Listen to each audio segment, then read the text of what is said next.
Good afternoon and welcome back to the channel of the Sussidiario Italiano. Today we are still in the realm of the sound system and we see what a syllable is and an Italian syllable is, which is a phoneme, a sound, or a little group of phonemes that can be emitted with just one breath, like can or ba or a.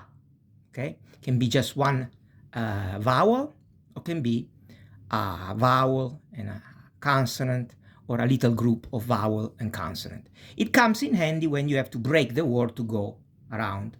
And but it's always a good idea to be able to break words in syllables, because it gives us a better idea of how the word work.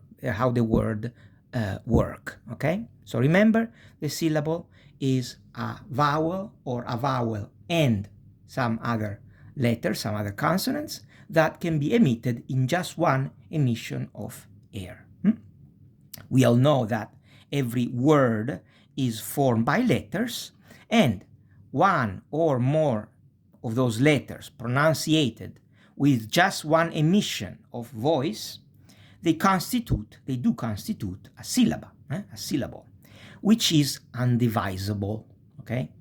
You can divide words into syllable, but you cannot divide syllable into anything else.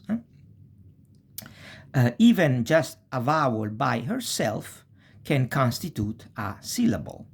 So, and so can the union of the adding of a vowel and one or more consonants. Just to be clear, let's remember that in Italian, a, e, I, o, u are the vowels, and all the other letters are the consonants, right?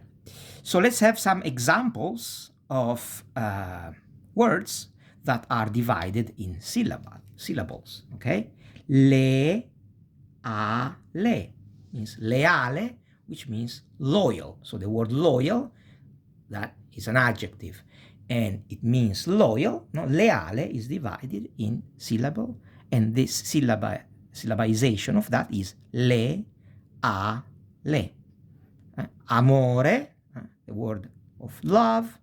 A, usually if you have a word like this one, which begins with a vowel followed by a consonant, you have the vowel by herself as a syllable, and then you have the division of the other. Amore, okay? O, stile, hostel. Ostile is divided in o, stile. Here you have already even a little consonant cluster, two consonant, st, or again, ibrido, hybrid, right?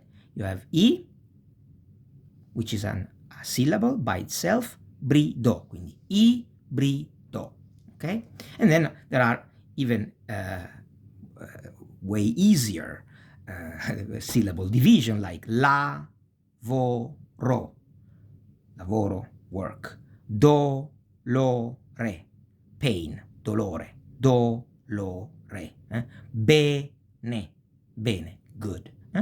I remember when I was in elementary school, to teach us that, our school teacher, la signora maestra, used to make us clap our hands in order to help our voices divide words in syllable. So we would go le, a, le, a, mo, re, o, sti, le, I, bri, do. And I'm clapping my hands and I'm rewarding myself with a little cup of Joe, or as Americans say, or una tazzina di caffè mocha, which is my favorite. And it's very good, okay? Let's continue. Strada, volto, preciso, scendere. Of course, those words mean strada, street, road, volto, face. Preciso means precise. Scendere means to go down. And that is the division. Those are the syllables, okay? Ieri, uomo, fiore. Ieri, uomo, fiore. Again, yesterday, man, flower. Buono, good, something good, masculine. Buono. Sguardo, no? The look. Sguardo. So syllable can be longer, can be super short, just a letter, just a vowel. Schiantare. Schiantare, to crush, heavily crush. Schiantare. And then there are words that are a monosyllable, just words composed by one syllable, which is like guai, miei, tuoi. This is a monosyllable. One, monos in Greek, in ancient Greek means one, and syllable, of course, means syllable, so one syllable word. Let's read and translate those things.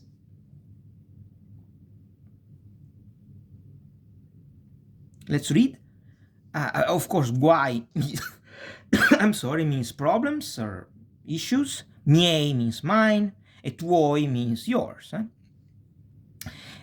Based on the number of the syllables that compose the words, those words can be called monosyllabe, and we've seen that, one syllable, bisyllabe, two syllables, three syllables, and then, of course, when we have bigger words divided in many syllables, quadrisyllable for four, quadro, quattro, quatuor, Latin, and poly, many. A diphthong, you've probably heard that. Not that those words, those definitions are super important, but I think that at this beginner level, it's good to have a good dictionary, a good grasp of some, not all, but some of technical words that may occur in our readings, in our, podcasts, in the things that we love. So a diphthong, what is a diphthong? A diphthong is the when two consecutive vowels meet in the inside of the same syllable. Okay, so you have two vowels together in the same syllable, in the same indivisible unit, like au, ro, ra.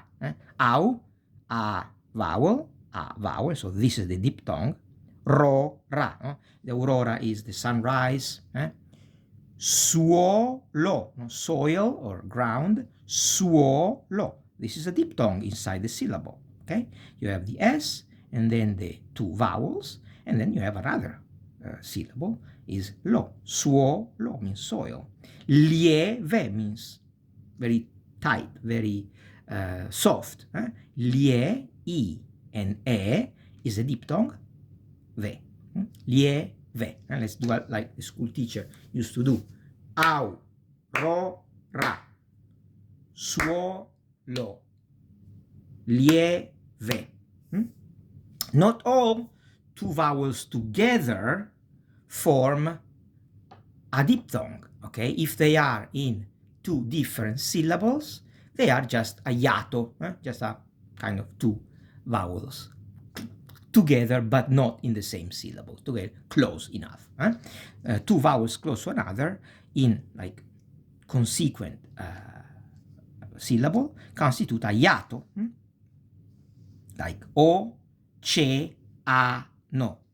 O, ce, a, no. You see that? The I, la E, la A sono, they are two vowels, but they are not in the same syllable. They are in two different syllables. So they are a hiato. Oceano means ocean. O, ce, a, no.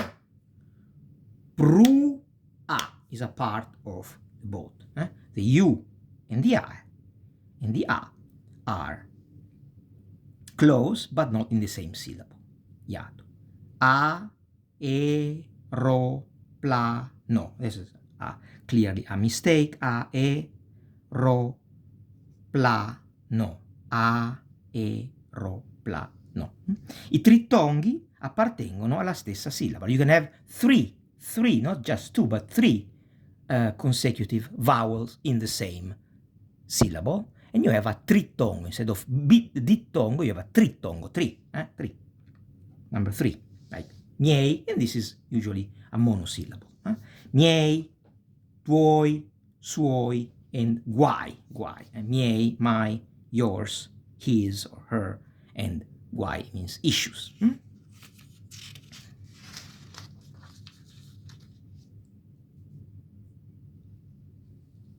An S can be said impure in Italian if it's followed by one or more consonants.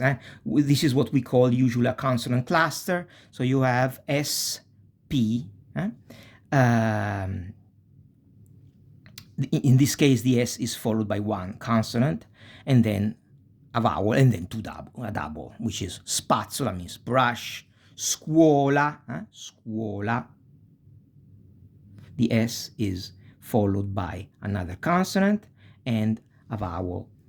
Studio, again, la S impura fa inoltre, no? The impure S usually makes the syllable with the group of consonants that follows, like costretto,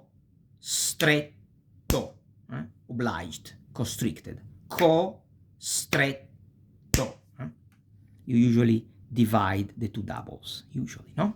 C'è sto, container, c'è sto. Poi, bastone, bastone, button or stick, bastone. You have the consonant cluster here, ST, ST here. E mosca, fly, they are very annoying little insects, mosca, and you have the, again, S impure S, SC. Again, that's not super crucial, but let's keep it under the rubric of good to know. Good to know. So when you have some doubts, you can come back to this video and have an idea of how syllable works. That's not gonna happen often, hopefully, but you know, it's always good to have some reference, okay? The accent is a little bit more complicated because the vast majority of Italian words, of course, are accented. They have accent, but they're not graphical. They're not written, the accent. You already know how to pronounce them, where the phonical accent, where the voice accent goes. So that can be another extra complication. And that's why, above all, in a longer video that I produced earlier, as a very first stage of learning Italian, with a detailed and strong plan, is to familiarize with the sound, because familiarizing with the sound allows you to put the right accent, even if the physical accent is not there, but you know how to pronounce the word. For the most part, in Italian, the accent goes on the second to last syllable of the word. So unless you have a graphical accent, a written accent, somewhere at the end or in the middle of the word, you know that usually you have to pronounce it stressing the second to last syllable of the word. But there are so many exceptions too, so that can be frustrating, and habit and work and practice make your knowledge perfect. So we call the word tronche, tronche mean truncated, if the accent goes on the last syllable. And here usually you have a graphical accent, like caffè. You see, you have the accent and you pronounce it, caffè, coffee, virtue, happiness, virtù, felicità, right? Piane, that are, like I said, the big majority of the Italian word if the accent falls, and the phonical accent falls on the second to last syllable. That is, like it says, nella maggior parte delle parole italiane, in the vast majority. It's not that vast, but anyway, it's a majority of the Italian word, like caro, caro, artista, ramo, second to last. Then there are the sdrucciole, which is fun to say, sdrucciole, if the accent falls on the third to last syllable, like correre, correre, or miracolo, okay? And then the last one is bisdrucciole, which is even funnier to pronounce than sdrucciole, bisdrucciole, if the accent falls on the fourth to last syllable, which means basically the beginning of the word, like mormorano, loro mormorano, they murmur, mormorano, o loro dimenticano, ok? Loro dimenticano, loro dimenticano.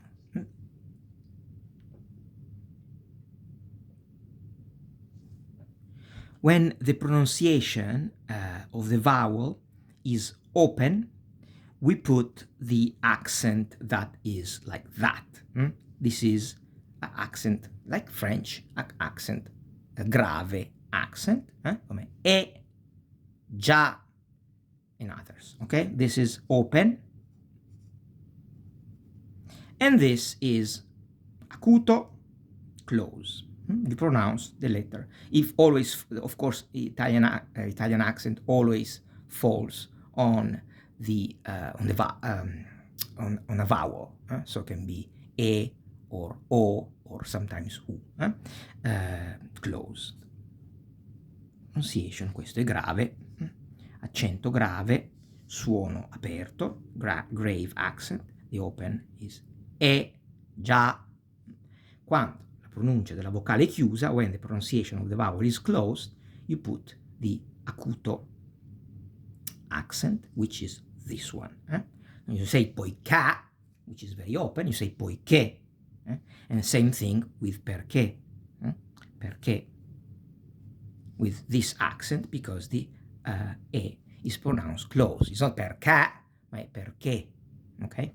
Well, I hope this put some more clarity and gave you some other like arsenal, like weapons, if we can use this metaphor, to your arsenal. I think this world is very interesting, this world of parts in which words are divided and how you put the accent, and because oftentimes students ask, how do I know what accent I have to put? And I say, well, in the vast majority of the case, the accent is grave, in few cases is acuto. But because you cannot really rely so much on just hearing if the vowel is open or closed, because it's very difficult to say in Italian. It's very difficult to say. And unless you are from Tuscany, you can even ignore it, right? And you can have it wrong. So a good memory work will help you here, okay? So I hope that was kind of beneficial. Thank you for your time. Thank you for listening and watching my video. I really appreciate you. I appreciate a lot if you could put a like, if you could like my video, share my video, even subscribe to the channel of the Sussidiario, which is a helper to your journey to learning Italian as it is, from scratch, for free and forever. And as usual, I tell you, coraggio, coraggio e coraggio.